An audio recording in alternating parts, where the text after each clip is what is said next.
In this episode, I talk with Chris Lustrino about online private markets, equity crowdfunding, how to value, analyze, and rate private businesses, how that process is different than it is for publicly traded companies, and much more. All right, now, without further delay, let's get into this week's awesome episode with Chris Lustrino. Hey everyone, welcome to the Millennial Investing Podcast. I'm your host, Robert Leonard, and with me today, I have Chris Lustrino. Chris, welcome to the show. Hey, thanks so much for having me, Robert. Really excited to be here. Let's kick off the show, talk a little bit about you, let the audience get to know you a little bit better. Tell us about yourself and how you got to where you are today. Yeah, well, it's an interesting story. I graduated college about, I guess it's 7-8 years now from Boston College, and went and got my first job where, I definitely thought I was going to kind of change the world. I was working at a management consulting firm, thought I'd help the biggest companies in the world solve their hardest problems. And while I learned an incredible amount, I also, ended up learning how the real world works. And maybe that's not necessarily always the case.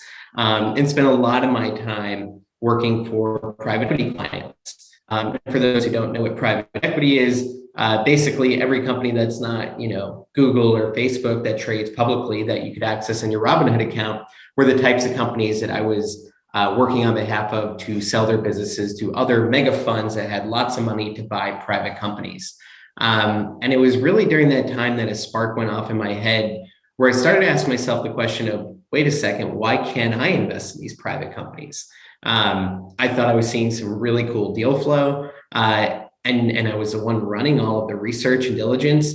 And I learned that there was all these rules that existed that said that basically non-accredited, aka non-millionaires, couldn't invest in startups and private companies. And I thought that was crazy. So back in 2014, I ended up Googling around why that was the case and learned about the regulations that existed, and learned that something called the Jobs Act had been created in 2012 that was going to let anybody be able to invest in private companies and kind of change that paradigm. And I got super psyched about that idea, and really basically have ended up dedicating the last many years of my life to this cause. Started a fintech blog, ran that for a while, started getting myself invited to events, finding my way onto PR lists, even though I still only had a couple hundred readers, going to major conferences, getting on awards lists, and meeting all of the major names of financial services and fintech that were trying to kind of disrupt this space and allow anyone to be able to invest in the private markets. And so anyway, that ended up being acquired in 2018 by the founding chairman and CEO of Napster, if you remember Napster from back in the day. And that was really kind of the beginning of building KingsCrowd to provide people, with investment research tools for this new ecosystem. The only reason that I actually even remember Napster is from the social media movie or the Facebook movie. I forget the title. That's the only reason that I even remember Napster. But yeah, you mentioned KingsCrowd. It's your current venture. It's the business that you started. It's a ratings and analytics service for online private markets. For those who don't know, what exactly is an online private market? And then part two of that question, what is equity crowdfunding? You alluded to it. You mentioned that private investors can invest in these private companies. I'm guessing that's through equity crowdfunding. So talk to us a little bit about that as well.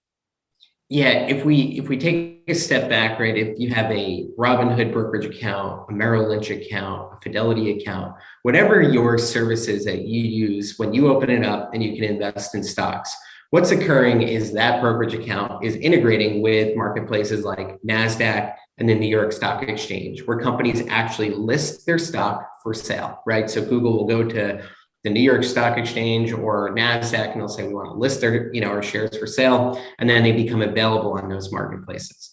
And that's how the public markets work. That's what's happening.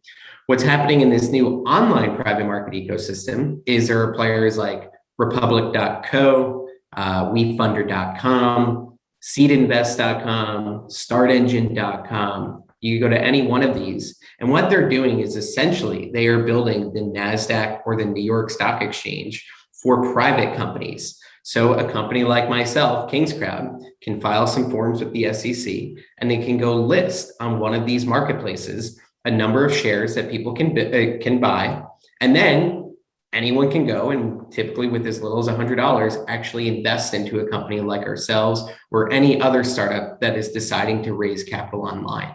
So it's very much the equivalent of the New York Stock Exchange or NASDAQ, except in this case, it's for the early days companies that typically in the past would have only had access to venture capital, private equity, or bank loans. And now there's a new source, which is retail investors and other alternative financial investors.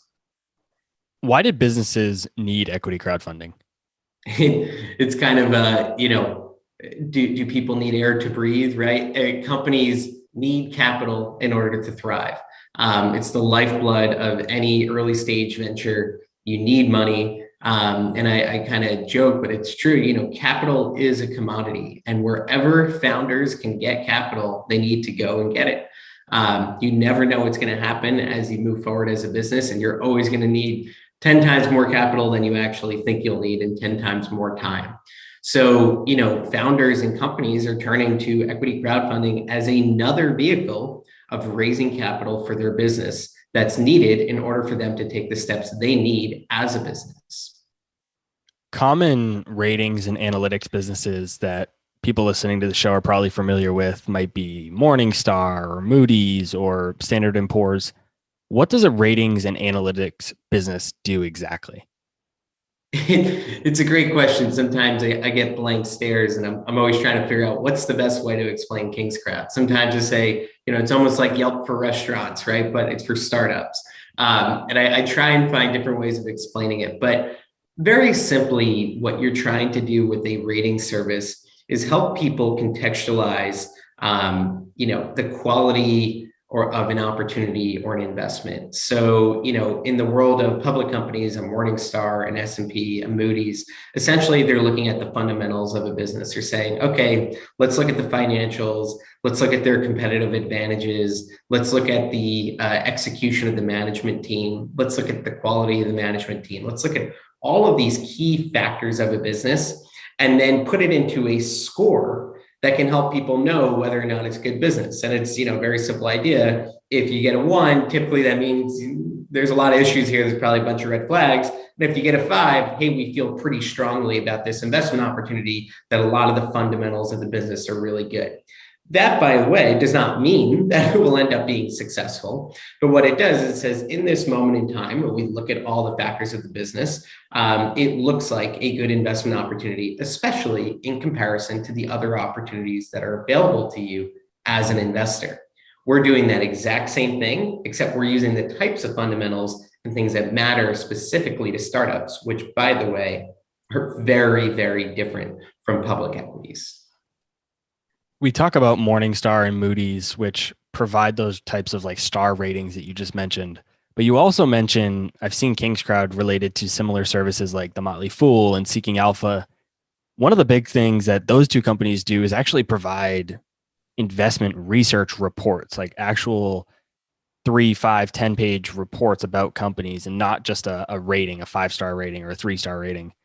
Is this available for private businesses as well through Kingscrowd? Is that something you're doing, or are you just the star rating type business right now? So we do, in fact, have both. What we say is we initiate coverage on about 30% of companies. So what we do is for ratings, we rate 100% of companies using all of our quantitative measures. So literally every company that raises via one of these online marketplaces, we collect over 170 data points and spit out a score for those companies in a quantitative basis. From that, we narrow our universe dramatically to a group of companies that are really interesting. And then we initiate further deep dive coverage of those organizations. And we'll actually go and write up analyst reports. We have top deals, which is kind of our strong buy rating. We have our deal to watch, which is kind of our buy rating. We have neutrals, and we have underweights where we're calling out, companies with lots of red flags. And like I said, we do that for about 30% of companies, and we do provide that deep dive. Reason being, there's still a lot of investors in this market. It's so new. It only came to fruition about 5 years ago. It only started to really be known by more of the general masses, maybe 2 years ago. So we're still in the very early days of this market. And a lot of people need extra handholding, and they want that deep dive research really to help them understand what it is they're looking at when they're looking at a startup, which for them is so incredibly different from the typical investments that they're making. So when you are analyzing a private business, what are you looking for? How is it actually different from analyzing a publicly traded company? So if we focus on early stage companies, which I think is probably the most exciting investment opportunity for most people, and the one that most people want to get into and are doing online right now. So when I talk about an early stage company, we're talking about, pre-seed, which basically means, hey, I have an idea on a piece of paper that I'm going to present to you. I put a small team together and we're raising these funds to, actually make this a real thing. And then there's seed stage companies, which is we've made this a real thing. We have a product, we're in market, and now we're iterating to figure out how to actually sell this thing and make some money. So those are your early day companies, right? It's the Apple in the garage, it's Google in the garage still, very early days companies. So when you're looking at those companies, it's funny, as part of regulation crowdfunding, which is one of the regulations that enables this space, you have to provide consolidated past 2-year financials that are typically audited. It's a pretty light touch audit, but by no means can you commit fraud in those things. You can't make up numbers. They're real numbers. And in those very early day companies, I will tell you, typically the financials look pretty poor. In the world of public stocks, most people are looking most importantly at financials and revenue metrics and earnings per share and how profitable are they and how are they growing their profitability. So people really focus on the financials. In this world, financials matter a whole lot less. Because they're early day companies and none of them are going to have very good financials. If they do, that's a boom. That's fantastic. If they've already found a way to thrive really early on, terrific. But if not, we have to recognize that, okay, that's not the most important thing. What are the other key factors that matter? So in early day companies, it really comes down to market opportunity, right? Do we think that the market they're in, that they're going after, do we think it's a really huge opportunity that's going to continue to grow over the next several years? And typically you're looking for, multi-billion-dollar plus type market opportunities that they can go after. And you're looking for a space where there's an unmet need, where you think they're extremely differentiated and can win out because they're so much more exceptional than anything else that's out there, right? Think about the taxi industry with Uber and how absolutely horrible it was. And now Uber comes along and has this really unique, innovative solution. Most people would say, how are you ever going to win out in this market where you have medallions and all of these powerful forces that be? But they came out with something that was just exceptionally better for the consumer. And that's why they were able to win. And by the way, it was a really huge market. So you're looking for big market, you're looking for experienced founding teams that even if, the founder is not the most experienced or the young person with the idea, they're surrounding themselves with the right people. That's so important. And then you're looking at, who else is in market and is already trying to compete with them. So it's a lot more about the things around the business. And then, do I believe in this management team and the ability to execute on the vision that they have?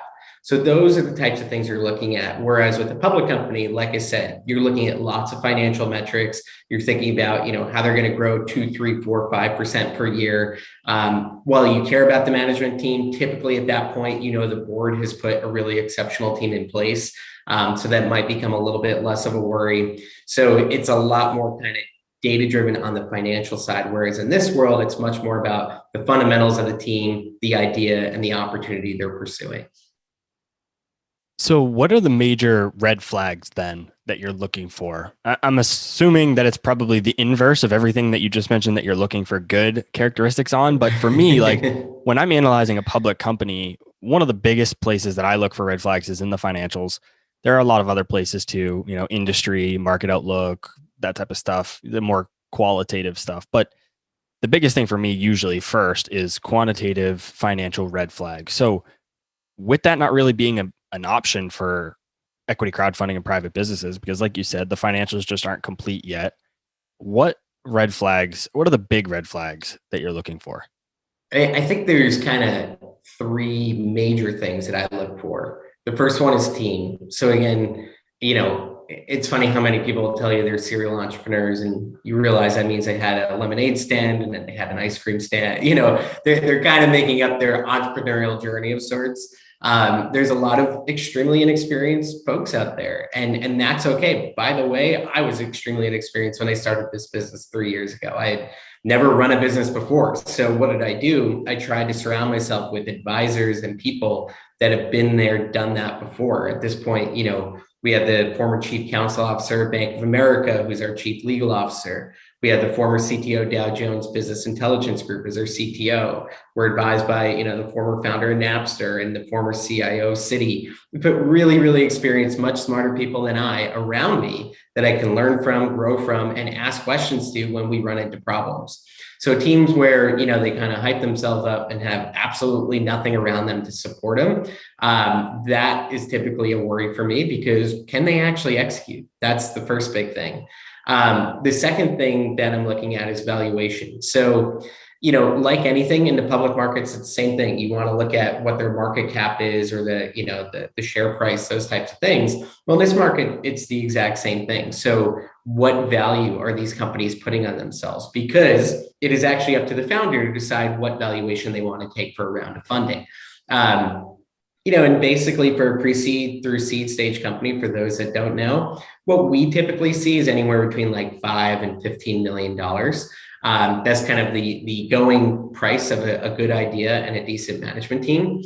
When they go above those figures, you want to understand why. So if you're saying you're worth 50 or 100 million today, you better have a darn good reason why you're valuing yourself at that price point. And if you can explain it and you say, listen, we're a biotech company and we developed this special technology. It's been 30 years in the making. We just formed a company around it. That's a much different story than saying, well, we're in the ride hailing business and all the companies are worth billions. So of course we're worth 100 million on day one. Then that's a reason to run for the hills and stay away from that investment opportunity. So we definitely look at valuation. That's a major metric. I think it also just helps you understand how critical the founder is of their own business and how realistic they are about the opportunity. And then the last thing is you want to think about the upside, right? So when you're looking at these opportunities, these startups that you can invest in, if the valuation is 5 million and they're in a $100 billion market, you go, okay, even if they capture a small share of that market, they're going to end up being a pretty darn big company.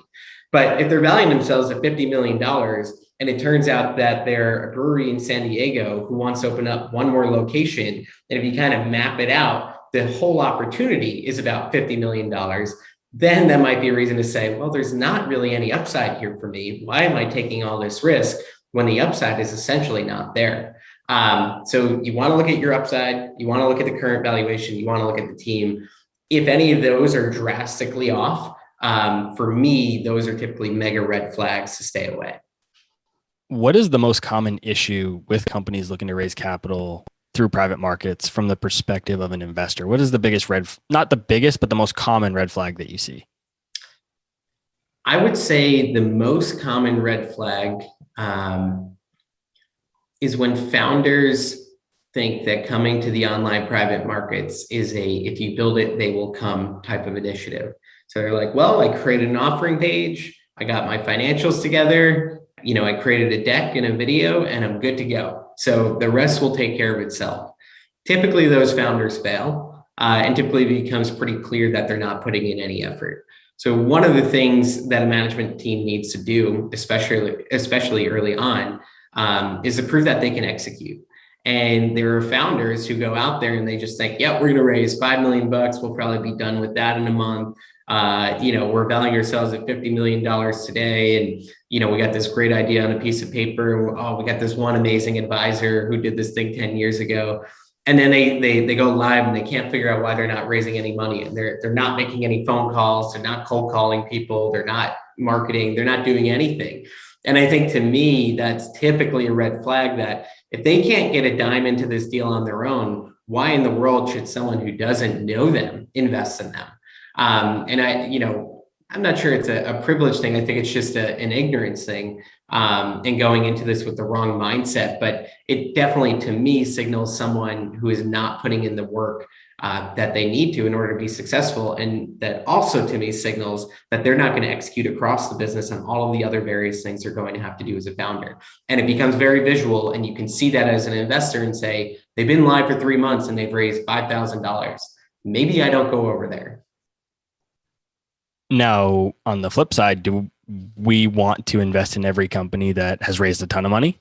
Could you there still be underlying issues just because they've been good at marketing, or maybe just FOMO, maybe they saw that they were raising a lot of money, so people just started piling in without really understanding what was going on underneath the business. I personally have seen that a little bit on the platforms. I completely agree with what you said in terms of being a common issue, but I've also seen on some, I do invest in some of these private companies through these platforms. And there's been some that I've raised a lot of money and I'm just like, I don't know. I can't get there on that. So I'm wondering if there might be a self fulfilling prophecy or a false sense of security just by looking at how much money a company has raised. Could not agree more. That's absolutely correct. When you raise no money, that's negative signaling. When you raise tons of money, that's great, but then you need to dive deeper. So I always encourage people not to get caught up in the FOMO. It's probably one of the largest issues with the venture capital industry, and why we saw between Theranos and WeWork and Juicero and Quibi billions and billions and billions of dollars just be burned and wasted. I mean, it's really kind of sad, right? And why that happened? Because FOMO, because oh well, they raised a ton of money. They must be too big to fail at this point. There must be something that I don't understand, and that's why they're great. And so I always say before you make any investment, do your due diligence. But yeah, they raise a ton of money. First off, ask why. Second, say, okay, that's great. There may be a reason for that, but let me go do my own deep dive. Go and do your own research. Make sure you feel confident that it's not just the FOMO and the hype and people are excited about it, but that it's actually fundamentally sound. And believe me, we've called out some companies where they did raise a ton of money, but when you looked at the fundamentals, you went, whoa, whoa, whoa, management hasn't executed, their valuation is bloated. And we have seen that ourselves for sure. So just because a company raised a lot of money certainly does not mean that it's a good investment opportunity, and you still need to do your own due diligence, if not more so, because you need to understand why there's all that hype. I'm glad you mentioned Theranos because back in May, just last month, I just fell down a rabbit hole of Theranos. I don't really know why. I read the book, I read a couple books on it, I watched a couple documentaries on it. I just was totally into it. It was super fascinating to me. And so when you were talking about looking at who the founder has surrounded themselves with, I was like, yeah, I agree with that, of course, in general, but there are some cases where that's not always necessarily 100% foolproof because I mean, look at what she did at Theranos, right? She had some of the most amazing people in the world, especially in that space. I mean, even military leaders, on her board. So you would think some of these people that have the highest integrity, that would be some of the smartest people in the world that are around her. So you would think again, all right, she's good to go because who she surrounded herself with. But as we saw, that wasn't necessarily the case. And of course, all these businesses aren't going to be Theranos, but it's just something you got to consider. Yeah, I listen. You're absolutely right. And in any world, there's always going to be the outlier. And Elizabeth Holmes, you're talking about a kind of pathological liar, narcissist to the moon type of thing. She's a very special case.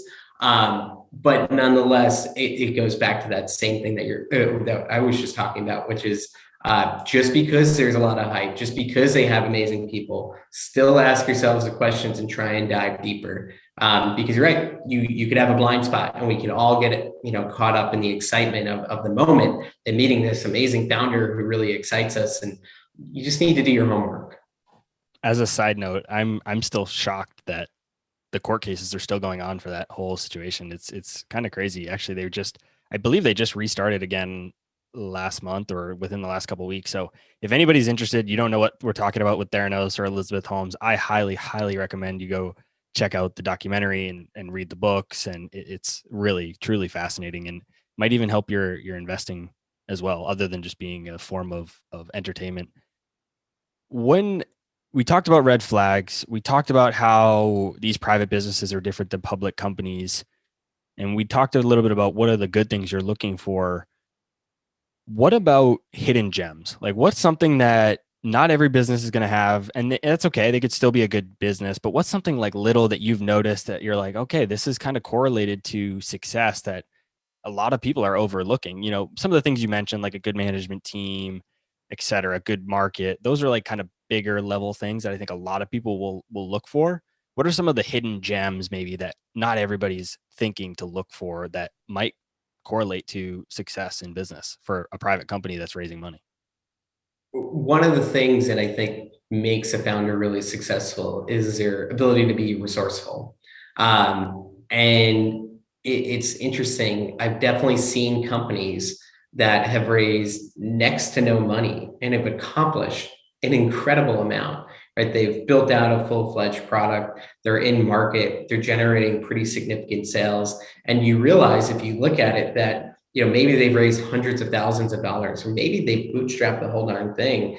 And it's kind of amazing because there are so many founders that can raise millions of dollars and still say, well, we're pre-revenue, we're working on a product, we're perfecting this, we're perfecting that.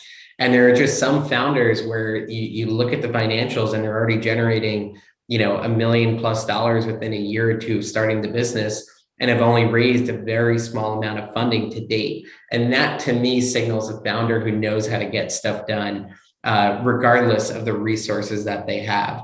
And I'm always really, really impressed by that. And that to me is just an early indicator of an extremely good execution. And I always think, well, what could they do if they actually had the resources they truly need at their hands? And so that's kind of a hidden gem I look for is, let me really think about what has this team accomplished with what they've been able to receive to date. And I think that's just a really interesting signal that's a little bit harder to decipher, but really, really good insight on the founder. How does somebody who is very quantitative focused get comfortable with investing this way? And I think a lot of people listening to the show, I know at least me personally, I'm very numbers focused. I'm very quantitative. So sometimes I do have a hard time analyzing businesses from the qualitative perspective and not making investment decisions based solely on numbers. So how does somebody like that is usually relying on numbers to make investment decisions get comfortable with making investment decisions in very qualitative type investments? There's a few things that you can do.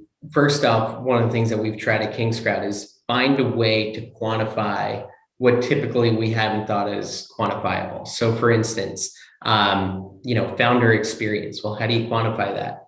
Well, let's go look and really figure out, if they are a real estate technology company, how many years have they spent in the real estate industry? How many years are the people who are at the C-suite or whatever executive level have spent years in the real estate industry?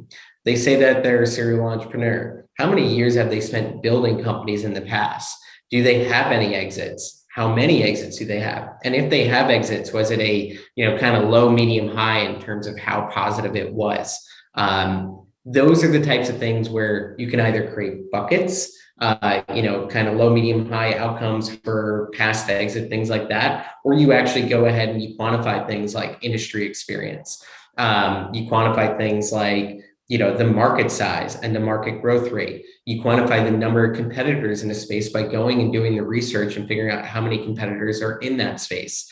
You quantify how much funding you think they're going to need to raise in order to be successful, and do you think that they can get there? So you try and put parameters on everything to start to quantify this out. I think that's one of the best things that you can do. And then, as we kind of mentioned before, this is a game of building a diversified portfolio where you're going to put preferably 20, 30, 40 investments into that portfolio over maybe 1 to 5 years. And you're hoping that I think in an amazing world you're getting 20, 30% end up having extremely positive outcomes, and maybe a bunch of them go under and some of them do okay. And that's kind of the portfolio theory, right? Is you have a handful do exceptionally well. And that kind of nets out your losses and puts you into really positive territory. So as a kind of quant heavy person, one of the things that you can be looking at is, okay, I'm getting in at a 10 million valuation. Just to help myself understand what that means, currently I'm in Google, which is worth over $1 trillion. So just for Google to double, it has to go from a $1 trillion to a $2 trillion company. For me to double my investment in this company, it has to go from being valued at 10 million to 20 million. And if it goes to 100, I have 10x. If it goes to a billion, I have 100x. So it starts to help you understand just how quickly the numbers could get really, really big. So it's a bit of a different risk reward curve, but you can quantify out how much bigger of an upside opportunity you have on each one of these things, which lets you get comfortable with the fact that you also know many of them may very well go to zero. Let's dive into that diversification piece a bit because overall, I'm personally not a huge fan of diversification. Warren Buffett says that diversification is for people who don't know what they're doing. And I generally agree with that. I think it's more for publicly traded companies, public investments, than it is for private companies. I think it's different for those. And I generally agree that you should be a little bit more diversified. What about starting small? Can that be another way? At least that's what's worked for me, at least, is when I first got started in this private world of companies, I just started small. And I haven't diversified a ton, to be completely honest, but I've just kept my positions relatively small so that the downside risk is capped for the most part. And I'm okay with the risk that I'm putting in there. I'm not putting in, hundreds of thousands of dollars that would be very bad if I lost. I really like that. End of the day, it's decide on a strategy and stick to it. So you might be a person who's very risk averse, but wants some exposure to this market. So you might say, I'm willing to put $2,000 into this market each year, but I want to be super diversified because I want my risk to be as low as possible, despite this being really risky. In that case, you should be putting $100 into 20 different investments and being as diversified as possible.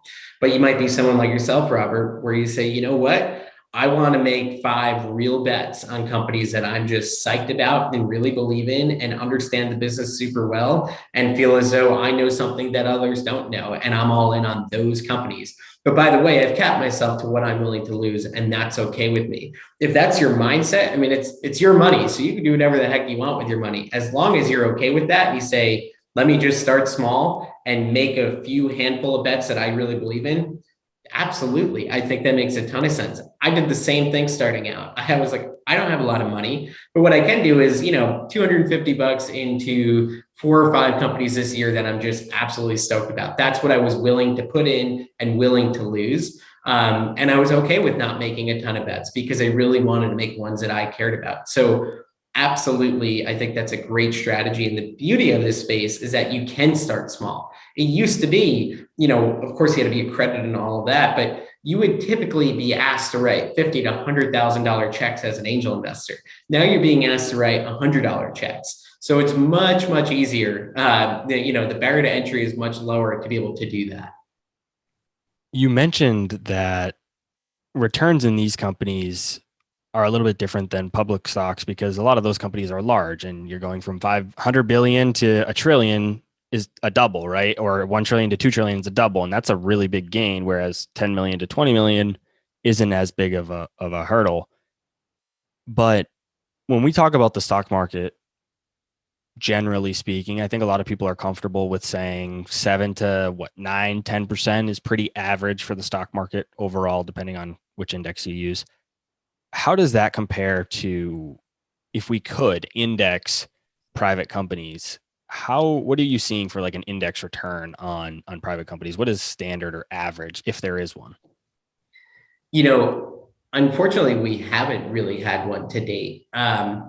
If you look at the entirety of the venture capital industry, I believe the median kind of return of venture funds going back to like 2013, 14, because typically it takes 8, 9 years for funds to start to return, is somewhere north of like 12, 13%. But by the way, that's like every venture fund in the world. So you have all of the absolute, dumpster fire venture funds that have just completely failed mixed in with the ones that have done exceptionally well. Typically, I think what venture funds are kind of shooting for when you do the IRR metrics is somewhere north of 20 to 30%. Now, obviously, the best vintages of funds, the funds that have done exceptionally well, have been in the range of, in the hundreds of percent and even the thousands of percents. Obviously, that's what everyone's kind of looking for, right? That's the holy grail. The way that I think about it is, you take whatever 3 to 5% of your entire investment portfolio and you say, okay, I'm going to put in these much riskier assets. Personally, I'm looking for a return of north of 10x. On whatever money I'm putting in. So if I put in 1,000, I would like to see over the next 5 to 10 years to come out with at least $10,000 when I'm all said and done. That's what I'm personally looking for. And the way I think about it is, have 2 to 3 that go to, 100x plus, have a couple come out, neutral, or I maybe get a 1 or 2x, and I have a couple kind of go to zero. That's kind of the blend that I'm looking for. But it can be a really, really powerful asset. So that's kind of the indexing of it. But just to kind of give you an example, one of my advisors, they had put in as a family, I think they put in around 25K in Uber way back in, when it was first starting out, like the earliest days. And that ended up being worth over $100 million when all was said and done. Now, I am not trying to say that you're going to wake up and that's just going to happen. You probably, you may end up making hundreds of bets and never have anything like that. But the way that I think about my startup investment portfolio is this is potentially life-changing investments that could become worth something magnitudes more than I could have ever made just by doing my day job. And that's what I'm hoping for. That's what I'm looking for. But at the kind of bare minimum index level, I personally am looking for somewhere around a 10x. And the chances of those types of 10x or 100x or the Uber returns that you just mentioned, it's going to be very, very, very rare. I mean, it's very rare in the private market, but I would say probably even more rare in the public markets to invest 25,000 and it go to 100 million. I think you have a better chance, albeit still very slim in the private markets than you do in the public markets. What is interesting too is that is possible though. Like we talk about, it's a very small chance, but it is possible. There was a company, I believe it was Beyond Meat, but correct me if I'm wrong, that was on, I think, WeFunder. And of course they IPO'd, right? And now they're a publicly traded company. So you could have been one of these people that got in early. And, I don't know if the return numbers were the same as Uber or 10x or 100x, but if you got in that early that they were in equity crowdfunding and then they IPO'd, you probably did pretty well. That's exactly right. And there's been a few pretty big winners. I know on WeFunder way back, there have been Checker and Zenefits, and even both of those, I think, are into like 30 to 50x plus territory today. So yes, there are opportunities. Listen, you have to play the game in order to have a chance to win. It doesn't mean you're going to win, but you have a chance now. You didn't have a seat at the table before, you do now. So you have to make those, those investments and hope that, one of them kind of pans out in that big way. Beyond Meat was actually on our crowd. I knew I had heard about it on one of these platforms, but regardless, that the point is still there, is that you have these opportunities to invest in these types of businesses where you don't necessarily have that opportunity in the public markets. Now, how do investors actually realize these returns? We're talking about 10x, 100x returns. How do investors actually get that? How do they get the liquidity? Let's say they invest in a business that's worth 10 million, it becomes worth 20 million. How do they realize that return other than just an IPO? I think that is pretty self-explanatory.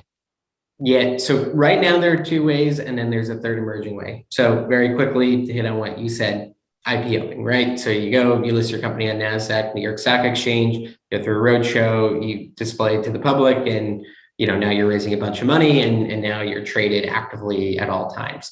So that's the first way. By the way, that way typically for the past decade or so has taken 8 to 12 years for companies to get to that point. From idea on a piece of paper to IPOs, typically 8 to 12 years. So if you're investing in pre-seed, seed stage companies, think about that timeline kind of being where you're at. The second way is through an exit. So a lot of companies just get acquired. They decide, hey, we've built a really great product or service, something of value add. We've grown it pretty big. We don't think we're going to be a $1 billion company on our own, or we've already become a multi-billion-dollar company and we don't want to be public. Let's go get acquired by a much bigger company than our own. And that happens all the time, by the way. If you pay attention to the Wall Street Journal and all these things, I mean, there's acquisitions literally happening every day of startups from these major corporations that are just constantly buying up companies. So that's your second way. And I would say that can happen anywhere between, 2 and 10 years. We've seen a few companies. I know one that we rated really positively was acquired within 9 months. Another was acquired within 3 months of the raise. So that happens too, where it's just, they raise some money, they get some traction, and someone comes and scoops them up. It's that right moment in time. So those are the two key ways that you typically could get liquidity. Just to be clear, they take a lot of time. The third way that is emerging is called secondary shares. So Basically, once you own your shares for a period of time, typically 1 year as a non-accredited investor, at that point, you can actually sell those shares via secondary transfer platforms. Now, in order for that to work, there has to be a buyer who wants to buy up your shares. There needs to be an aggregate amount of supply and demand. There needs to be enough interest in investing in these private companies and buying and selling their secondary shares. And by the way, you need all of the infrastructure in place and the marketplaces in place to enable that.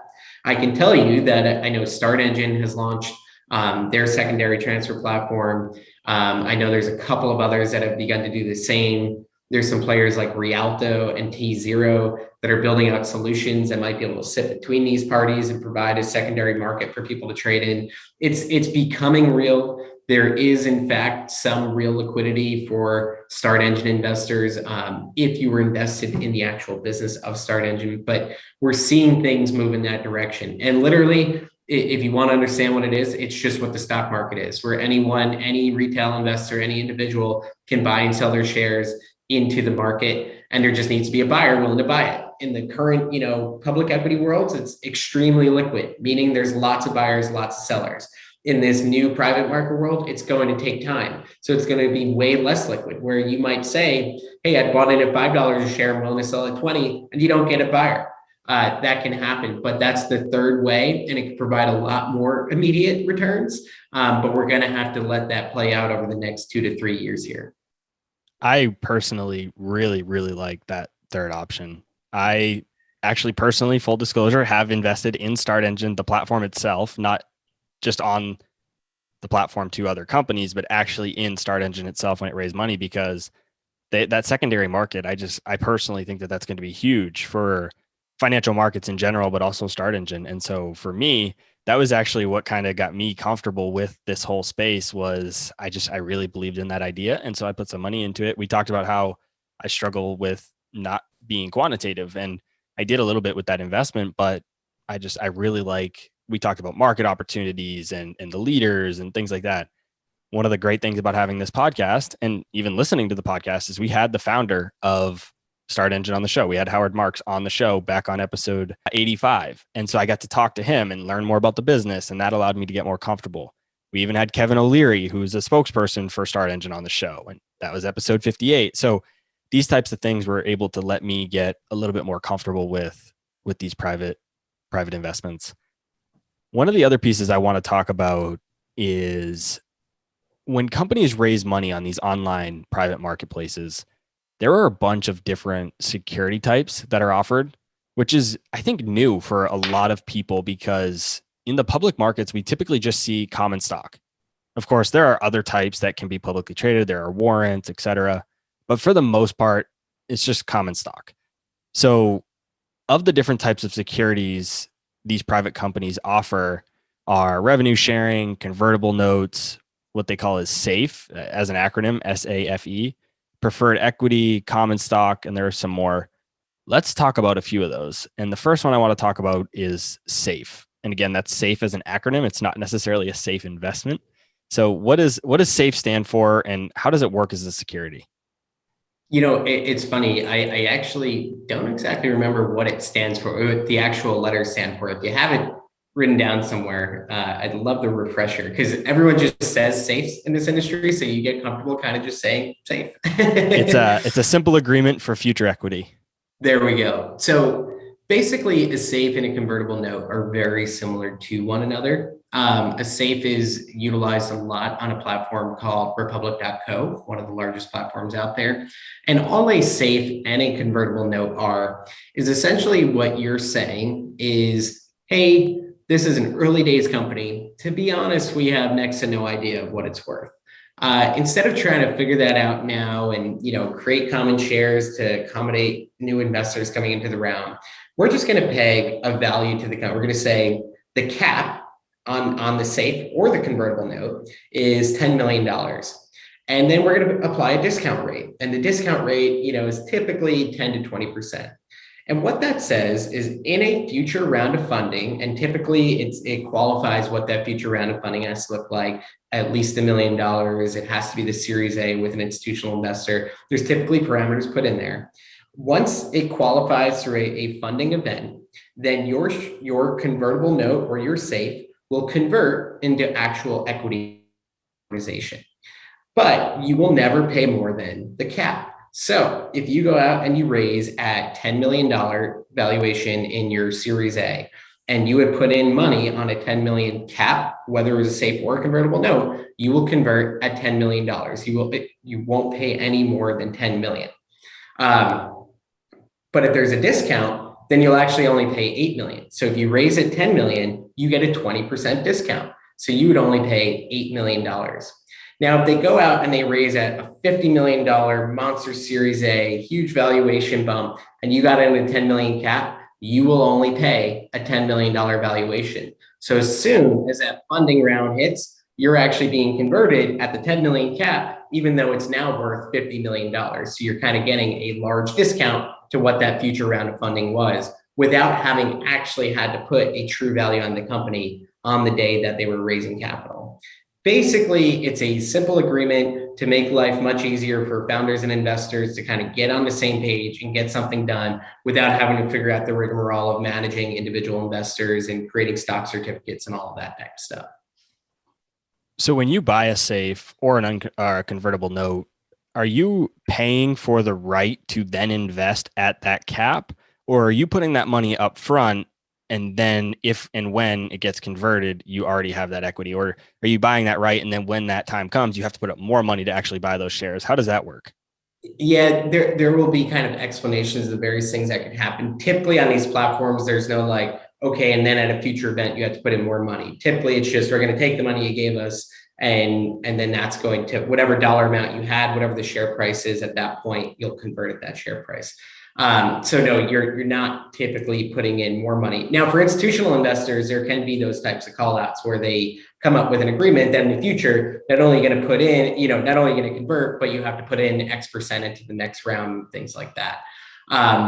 The one major red flag caveat that I want to call out, in many ways, when you put into a convertible note and is safe, you're almost putting into a loan with an interest rate where technically the money could just be given back to you with interest, or the money could just be given back to you if the founders decided to do that. That's the red flag. That's what I want to call out. There are some provisions that people will put into safes or convertible notes even, where they will say, we have the right, we have the option before the end maturity of this convertible note or safe, because typically there's a time period on these things. They'll say, we can actually just give you your money back. If we end up getting this explosive offer, we can give your money back with some interest, which obviously as an investor is a terrible thing. You've just taken all this risk, and now they could just one day wake up and say, actually, we're doing so well, we really don't want to give up equity in the company, so we're just going to give you your money back with some interest. That's what you don't want. And you can look for those provisions. Do they have some sort of buyback provision that lets them basically bar you out of the deal in the future? A few people have done that. A few people have gotten called out very hard on that in this industry. And so we don't really see it, but it's something to keep an eye out for and just make sure there's not that clause in a safe or a convertible note agreement. I'm really glad you brought that up. That's super, super valuable information.